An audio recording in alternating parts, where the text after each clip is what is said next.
She had been placed at the very back of the lecture hall, far from the telescopes and scientific clusters, simply because of her old wool coat, thick glasses, and the canvas bag full of dog-eared books slung over her shoulder. "She probably thinks she's here for some stargazing fun," someone sneered while a female doctor added dryly. "Are you one of the guests or the cleaning staff?" No one knew. She was the mind behind a mystery that would soon upend the world of astronomy, and they would all regret ever mocking her.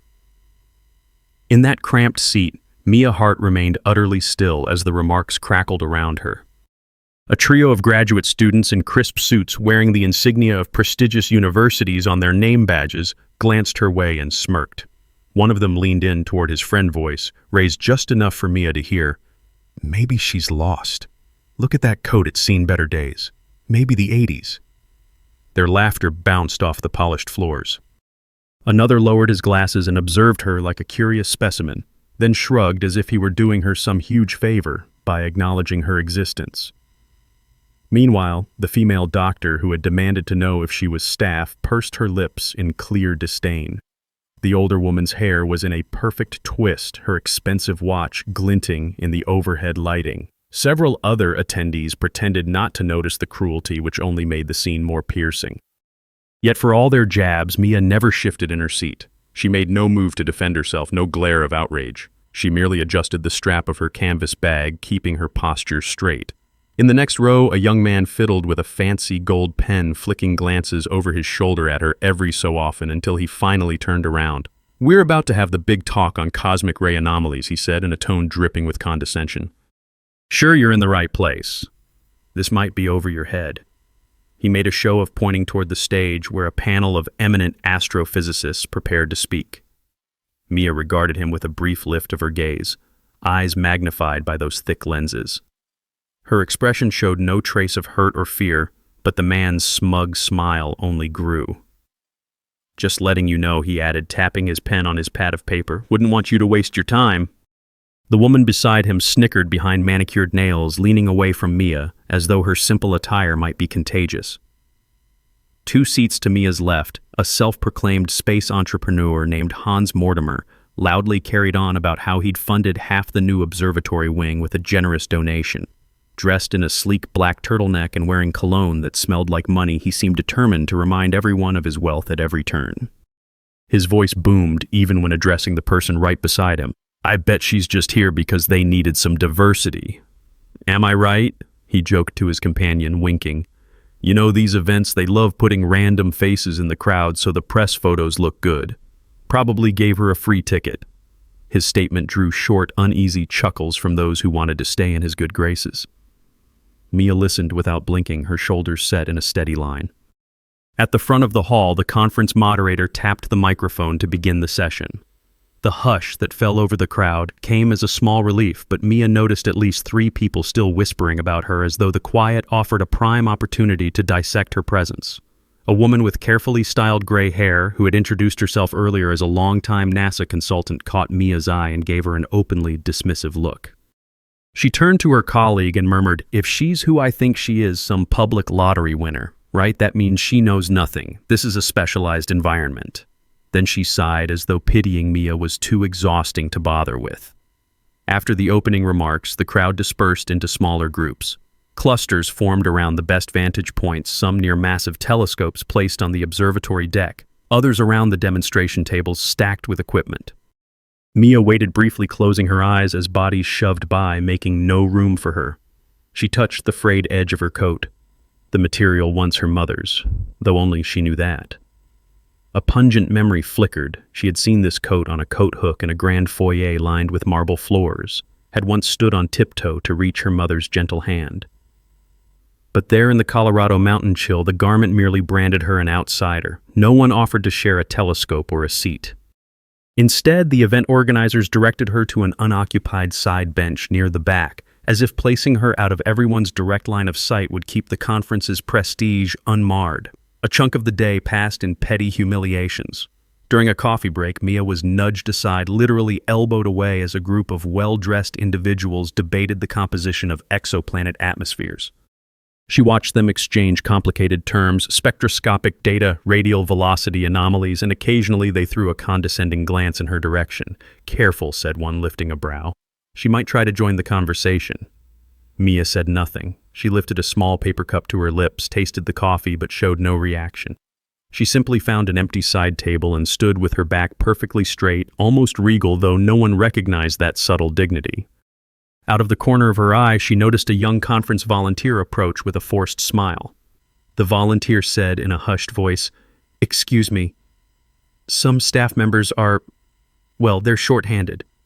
Would you mind cleaning up a few of the leftover items on the benches outside? I'm sorry, but they told me you wouldn't mind." Mia remained silent for a moment, then gave a single nod. In the corridor collecting scattered pamphlets and used cups, she briefly paused before a large photograph mounted on the wall. It showed the founder of the observatory, a stern man in a tailored suit shaking hands with a senator. The caption read, "Heritage, Discovery, Excellence." Mia's grip on the pamphlets tightened.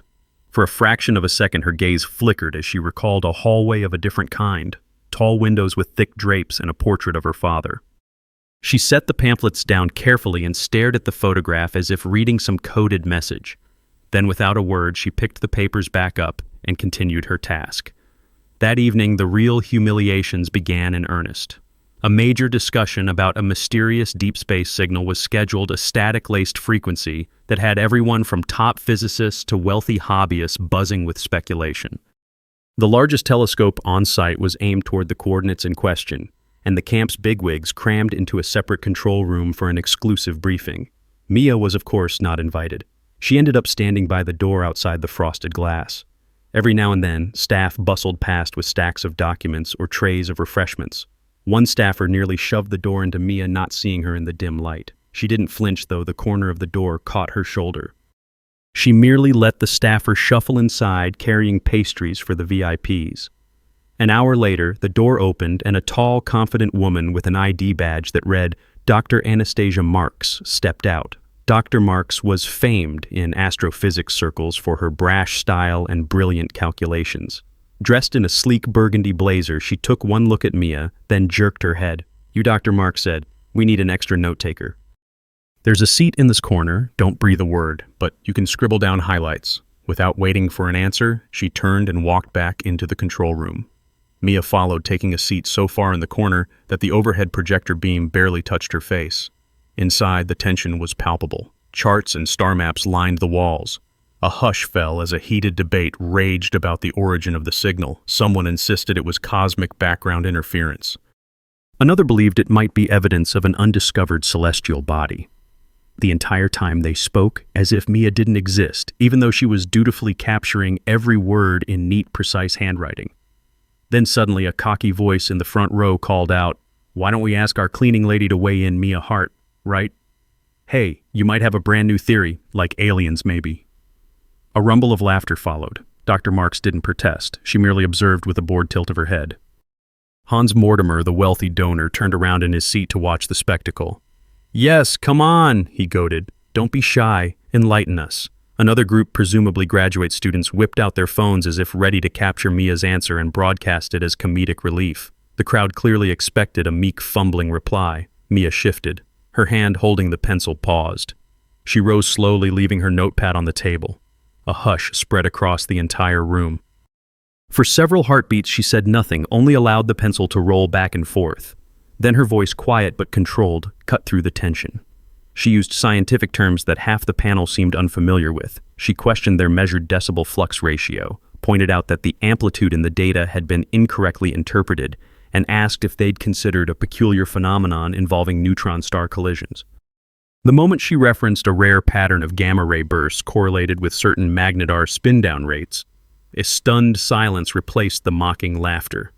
One by one, the scientists exchanged looks of alarm or fascination. Then from the back came a faint but unmistakable sound of applause. All eyes swung around to see an elderly professor, a man whose nameplate read Dr. Rutherford, bringing his hands together in slow, deliberate claps. He stood with difficulty, leaning on his cane. At last he announced in a gravelly voice, someone who understands the real nuance here. A ripple of agitation swept the room.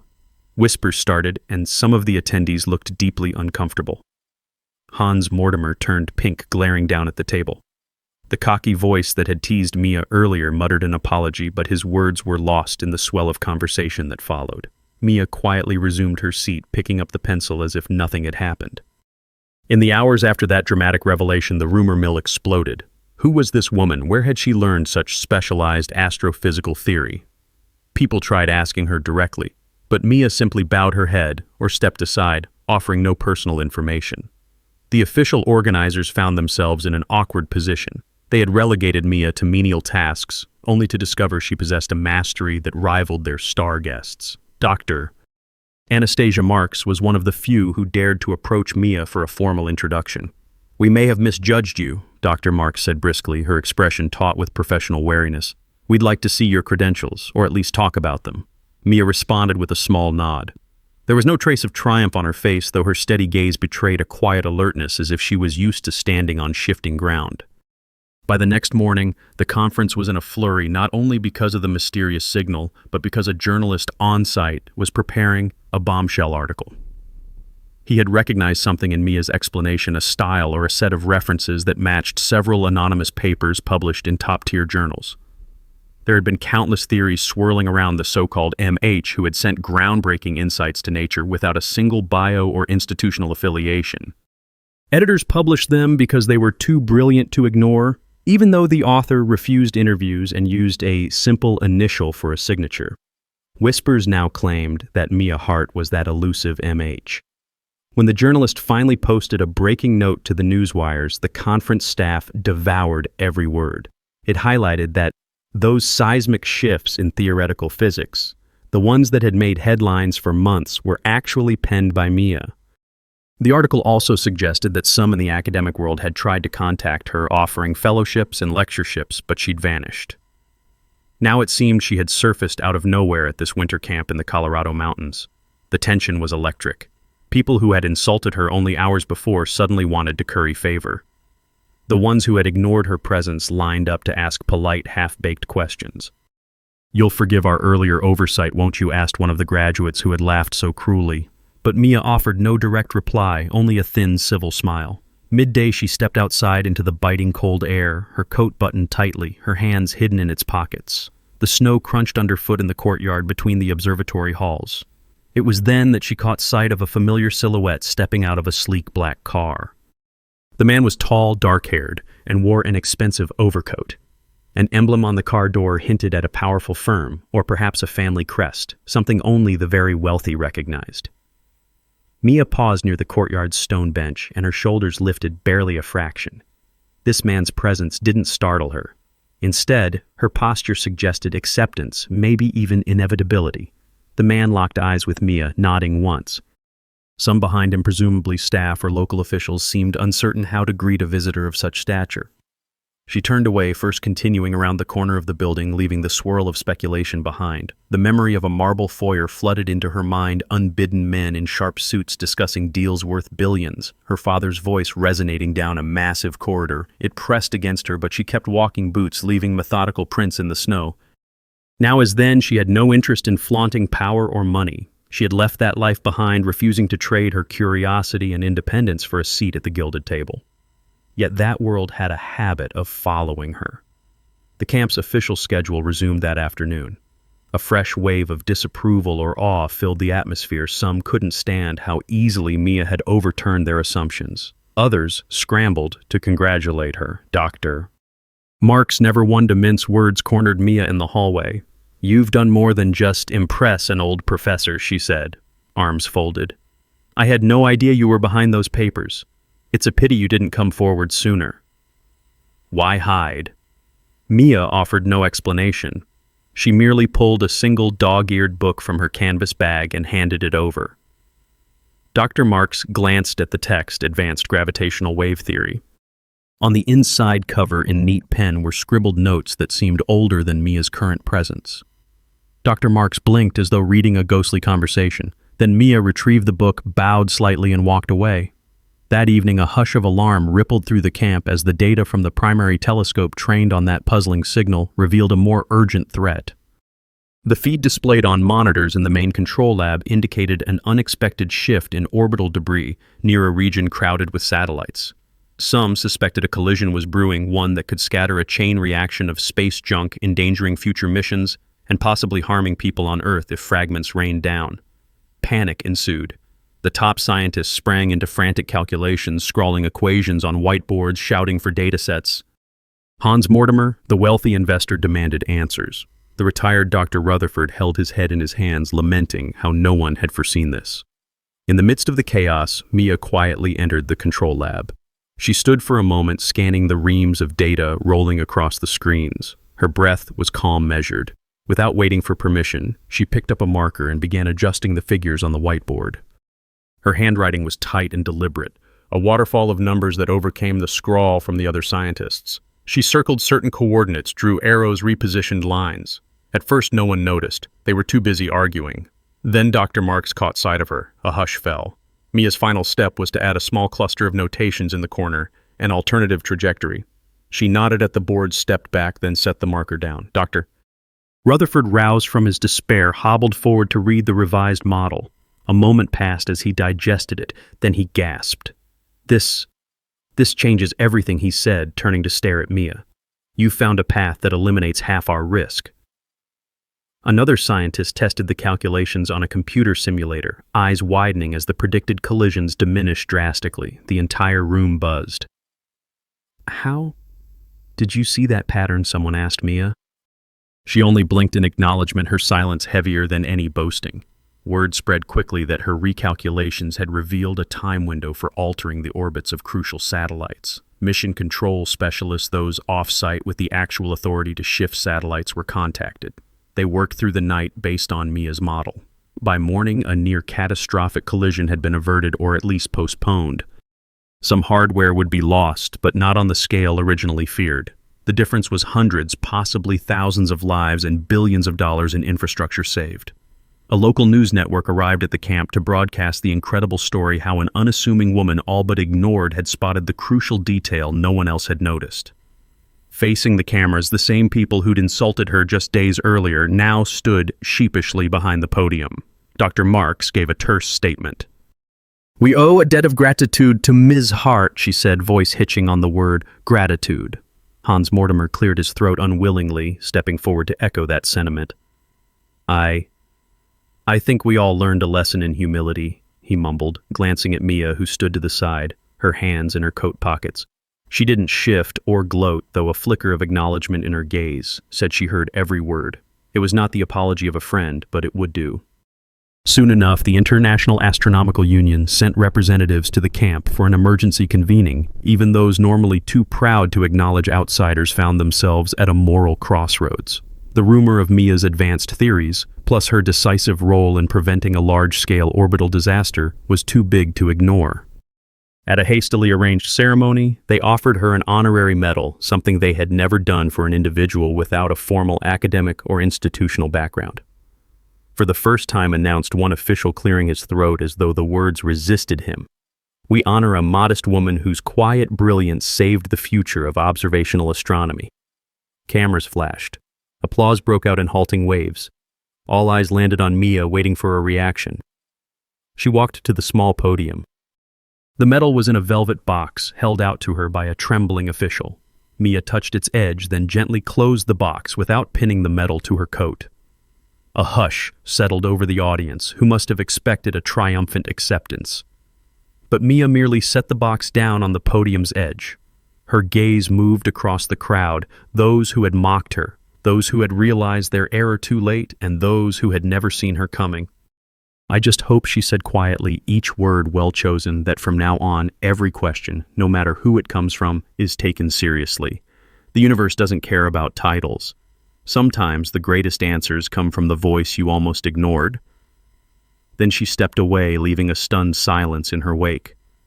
Within hours, the world outside the camp exploded with more coverage, but Mia took no part in the interviews. She had no interest in boasting.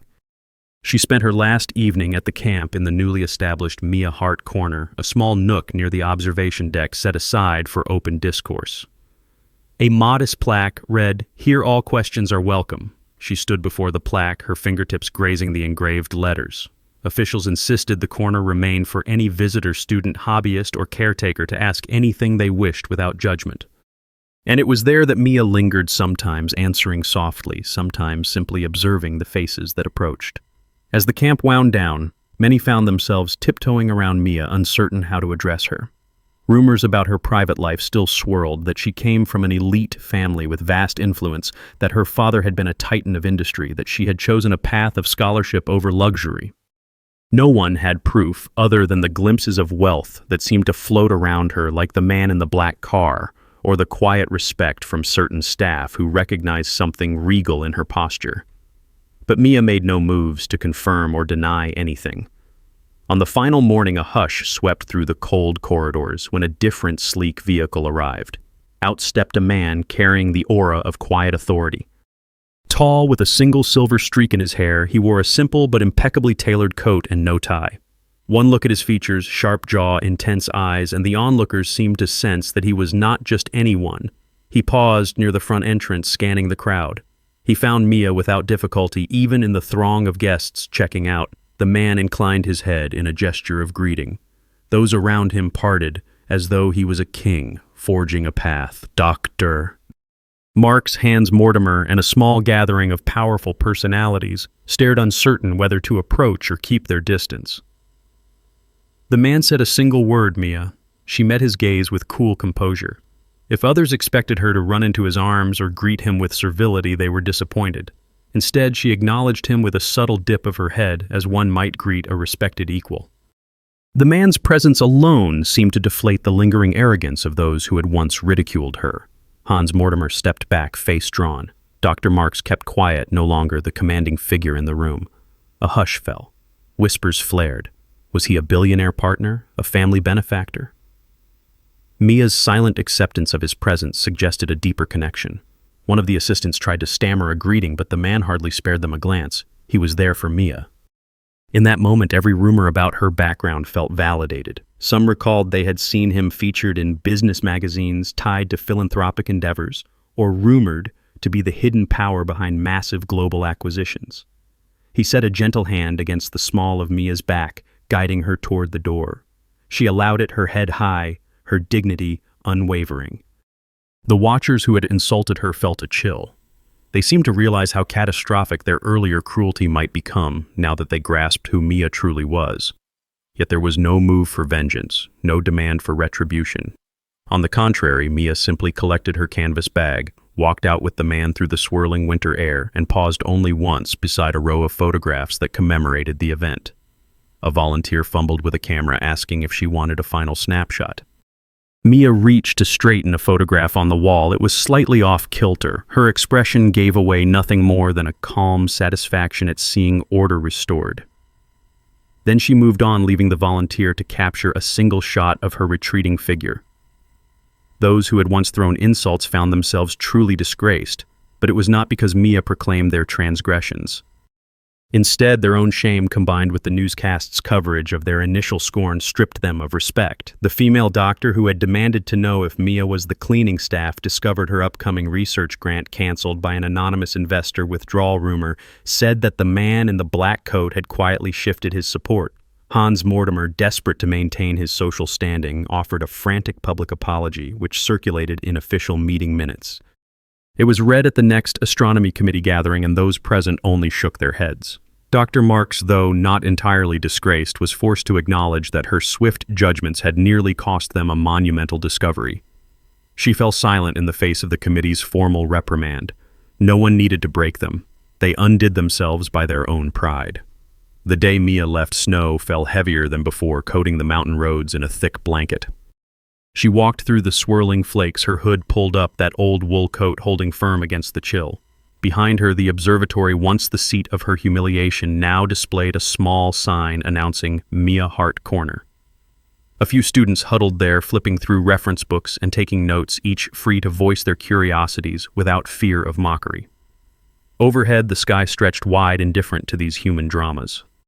Mia paused at the edge of the parking lot, hesitating only to brush snow from the hem of her pants. She looked over her shoulder at the sprawling building with its high dome and shimmering telescopes, then turned away to disappear into the waiting car.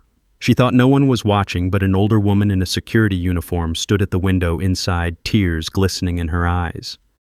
That woman had witnessed the entire arc of Mia's story, watched her come in, wearing a tattered coat, ridiculed by the privileged, only to leave in quiet triumph. The security guard pressed a hand to the glass as though in salute. Mia didn't see it. She simply slipped away, leaving behind a legend that would ripple through the scientific community for years. Rumors persisted. Some said Mia returned to a secluded estate hidden behind tall iron gates where her father's portrait hung in the main hall. Others claimed she spent her days writing new theories under a pseudonym, ensuring the world remained focused on the ideas rather than the person. And a few, including Dr. Rutherford, insisted she continued to appear at small science gatherings in unremarkable clothes, silently testing whether curiosity could still triumph over arrogance. No one ever captured a definitive answer. Months later, the observatory campus unveiled a permanent plaque in the hallway leading to the main telescope. It read simply, "Let every voice be heard," and beside it hung a photograph of Mia from that final day, her face partially turned away, hair dusted with snow, a single hand brushing the flakes from her coat. Beneath the photograph, smaller letters read, "Dedicated, in honor of Mia Hart, who taught us the universe has room for every question." The night of the unveiling, the staff had arranged a quiet ceremony. Dr. Rutherford, shaky on his cane, spoke to a handful of journalists. She refused formal honors but insisted on a corner where anyone, be they janitor or genius, could ask openly. Perhaps that's the best legacy of all. A hush followed his words. Then, as though the wind itself heard the moment, a small draft rattled the windows, making them shiver with the mountain's chill. One reporter had tears in her eyes but said nothing, simply scribbled in her notepad. A custodian from the facility stood in the corner, remembering how Mia had once helped gather empty coffee cups without protest. For those older women who read Mia's story or heard it told in a gentle voice during the next symposium, there was a deep resonance. They recognized the discipline of silent endurance under scorn, the way a person can hold steady in the face of belittlement and prejudice. Some said they saw themselves in Mia's slow, resolute movements, her refusal to stoop to petty squabbles. Many felt renewed, as if all the times they were dismissed or mocked had been given quiet justice through Mia's story. In that sense, Mia's actions did not just save satellites or rewrite astrophysical theories. She offered a different kind of salvation, one that made invisible struggles visible at last. Not long after the unveiling, a private letter arrived at the observatory addressed simply to the staff. Inside was a handwritten note on thick, cream-colored paper. "Continue your research. Never fear to ask." It bore no signature, only two initials, M.H. A small donation check accompanied it, a sum large enough to fund open access programs for underprivileged students who dreamed of the stars. The staff recognized the simple scrawl, and they wept at the kindness of someone who had been so poorly treated in that very place. They vowed that no one in that building would ever again endure mockery for their appearance or background. And so life moved on in the Colorado mountains. Seasons passed, the snows melted, and fresh-faced astronomy enthusiasts arrived at the camp each year, some with battered coats and dog-eared books, stepping carefully over the threshold. Yet from that time forward, they found a corner bearing Mia's name, a space free of judgment, a place to ask the naive questions that might one day prove vital.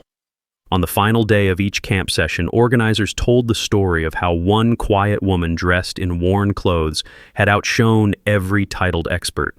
By then, people no longer gasped with disbelief. It had become legend. Sometimes in a city far from the mountains, a black car would pass under tall wrought iron gates at dusk. Inside the stone mansion, a grand piano might sit in a quiet parlor, a stack of manuscripts perched on its polished surface. Footsteps would echo in the marble hall, leading to a portrait of a stern-faced patriarch. A gloved hand would pause, adjusting the dusty frame. Then, in a library lined with books from floor to ceiling, a coat threadbare but cherished would be hung with care.